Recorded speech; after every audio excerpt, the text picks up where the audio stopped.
This is Rhonda, the happy owner of a Honda Civic CRX. Rhonda loves her Honda. Back in 1983, Honda introduced the third generation of its popular economy car, the Civic, and also introduced a fourth body style, a tiny lightweight two-seater that they called the CRX. Known as the Ballade in Japan, where it also had a tiny back seat, it made up for its tiny four-cylinder engine by weighing less than 1,700 pounds, which in turn meant gas mileage at over 50 miles per gallon. As the CRX evolved into the Del Sol in the 90s, the average size of most other cars got bigger, with less concern for gas mileage, meaning that less practical two-seaters weren't so popular anymore, leading to its end in 1998. This is the story of the Honda CRX, and its follow-up, the Del Sol. This is my old car. It's a rocket.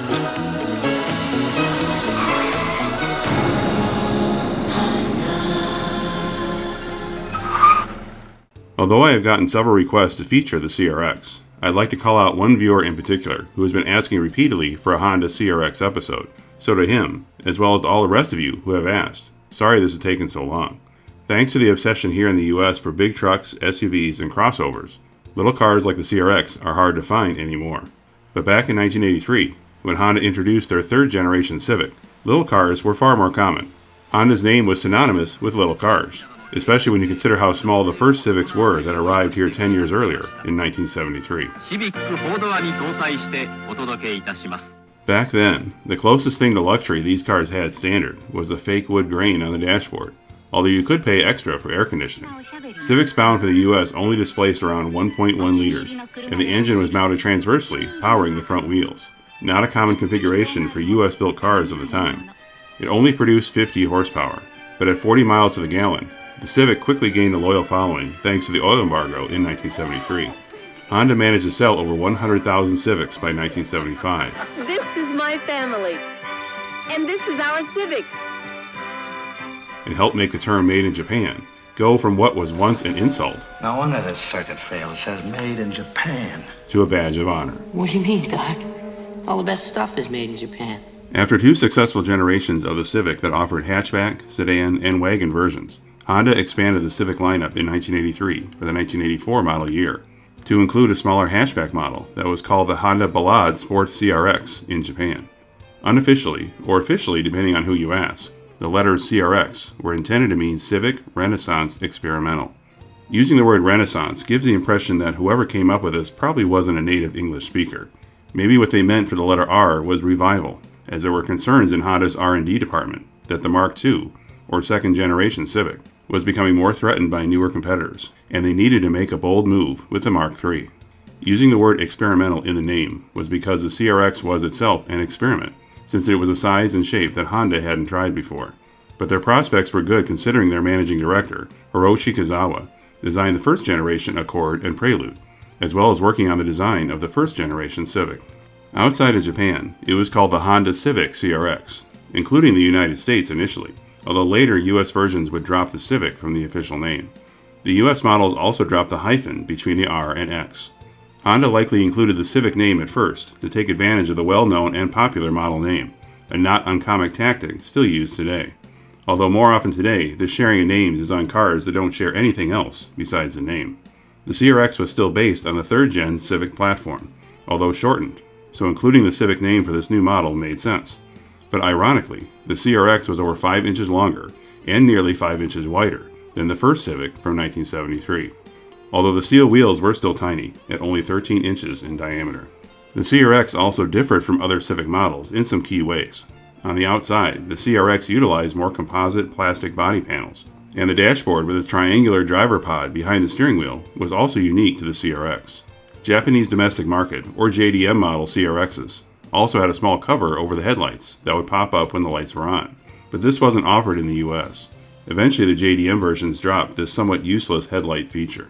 JDM cars could also be had with the optional digital dash, but they chose not to offer that in the US. But the biggest difference from the CRX to other Civics was, at least in markets outside of Japan, was the lack of a rear seat. Although in Japan, as well as some European markets, there was a small bench seat behind the driver. Honda referred to it as a 1-mile seat, implying that no one would want to be stuck back there for more than a mile. This nearly useless back seat was presumably to satisfy some regulatory loophole that existed in 1984. as Honda had sold the S800 Roadster from 1966 to 1970.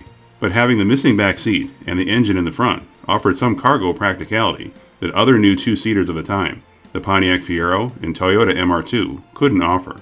The CRX's closest competitor in terms of seating and cargo space was the Ford EXP that debuted in 1982. But the Ford was larger and didn't match the fuel efficiency of the CRX, hence the Ford never really sold nearly as well. But like the Fiero, the CRX wasn't just marketed as a sports car, but as a fuel-efficient commuter car. The CRX offered two different trims, the CRX Base and CRX 1.5. The base model had a 1.3-liter carbureted four-cylinder that could only be paired with a 4-speed manual transmission, making just 60 horsepower, but it also offered what was then a segment-leading 50 miles per gallon. Or if you were willing to give up a few miles per gallon to go a little faster, the CRX 1.5 had, not surprisingly, a 1.5-liter four-cylinder that made 76 horsepower and also offered a 3-speed automatic transmission. You may have also seen a convertible version of the CRX back then, but they were aftermarket conversions by Richard Strawman from the Los Angeles area. Strawman converted several different models back in the early 80s, including the CRX, of which it is estimated around 300 were made. For 1985, the 1.3-liter was dropped in favor of a new 1.5-liter called the HF, meaning high fuel efficiency. The previous 1.5 was upgraded later that year to a new sequential port fuel-injected version, which became the CRX SI. It also had a higher gear ratio for faster takeoffs. The SI also was the first CRX to offer a large sunroof that slid open over the back window. The inclusion of the SI helped increase sales from over 48,000 in 1984 to over 57,000 in 1985. Despite the SI costing $1,000 more than the base CRX, it was still over $3,000 less than the Fiero or the MR2, and was faster and had more cargo space. With new U.S. regulations allowing a change to flush headlamps in 1986, the CRX topped 66,000 in sales, and would be its best sales year overall. The CRX was a carryover for 1987, and consequently a drop in sales to 48,000, in anticipation of the second-gen model for 1988. Will Wayne Gardner enjoy driving the new Honda CRX as much as he enjoys racing his Honda bike? Its all-new body was more slippery than before, with a higher deck lid that necessitated the vertical portion of the tailgate to be glass. At 4 inches longer and 2 inches wider, interior room was improved, as was its new double wishbone suspension. Was there ever any doubt? The SI engine was now a double overhead cam 1.6-liter, although two smaller engines, including the HF model, were available below the SI. Surprisingly, at least when compared to today's standards, all CRXs left the factory wired for a stereo with speakers, but the stereo itself was missing, allowing for dealer install of one of 4 different models. Air conditioning was also a dealer-installed option. Milk it for all it's worth. Sales were still decent for the second generation, but dropped to as low as 38,000 for 1990. By this point, Honda was in its planning stages for a third generation to begin in 1992 for the 1993 model year. That was a significant departure from the CRX's original shape and design. So much so that the third gen got a new name, the Honda Del Sol, although in some markets the Civic and/or CRX name was still included early on. Now, Targa top cars like this new CRX are all very well. The new name was in reference to the Targa-style roof, which also meant the loss of the CRX's hatchback, and in turn, its practicality. Although the rear window could lower down to provide better airflow when the top was removed. The Del Sol was more closely competing with cars like the Mazda Miata, but the Del Sol was 9 inches longer than the second-gen CRX it replaced, which in turn was 4 inches longer than the first-gen. So even though the Del Sol may have looked like a little car, it was nearly 2 feet longer than the first-gen Honda Civic from 1973. Engine output was much improved from the first CRX, with the Del Sol now offering a 1.5-liter four-cylinder that could make 125 horsepower, more than double what the first CRX could offer. As this was the early 90s, fuel economy wasn't nearly the big draw it once was 10 years earlier, which is probably what led Honda to go with the more sports car styling direction of the Del Sol, as opposed to the more economy car style of the CRX.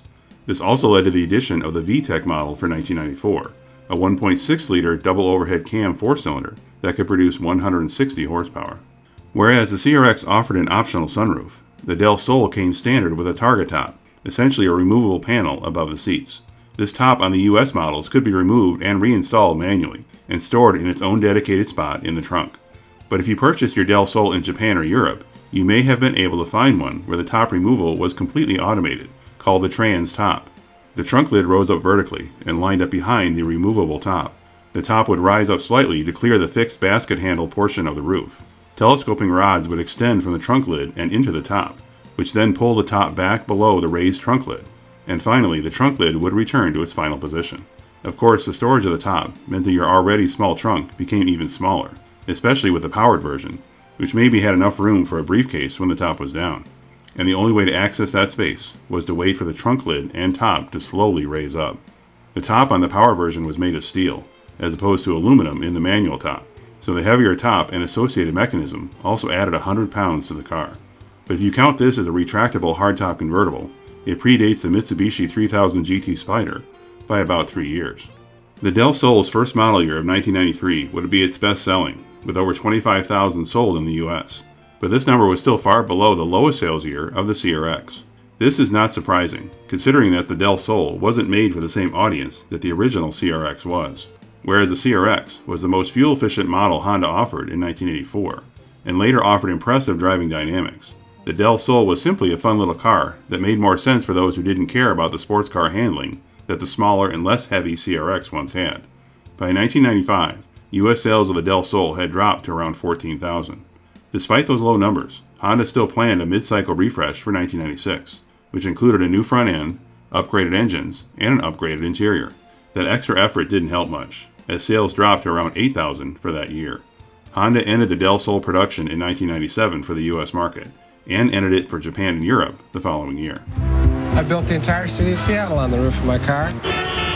The poor response to the Del Sol wasn't so much indicative to it being a niche car with limited appeal, but it also came about in the 1990s, when SUVs began their rise in popularity, and little sports cars were losing ground. It's not what you add on to our car that makes it more fun.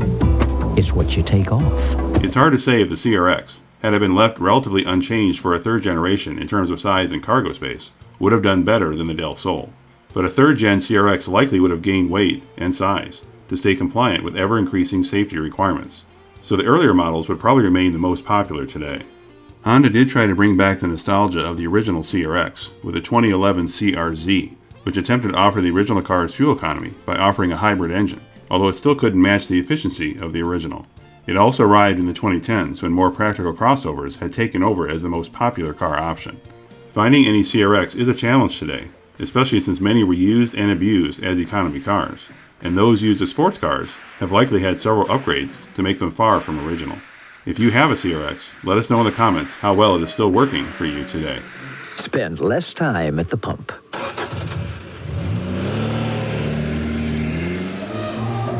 That wasn't so bad. Well, I wouldn't congratulate yourself quite yet. Thanks for watching. If you like this video, click the like button and subscribe to my channel. If you once owned a car from the 70s to mid-2000s that you rarely see today and would like it featured in a future episode, leave a reply in the comments or contact me at the email shown here. See you next time. Oh. What is it? Nothing. Guess who? I'm sorry. It's fine.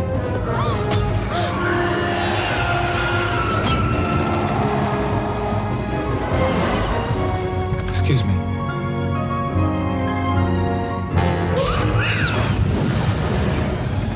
Don't you just love the wind through your hair? What I have left.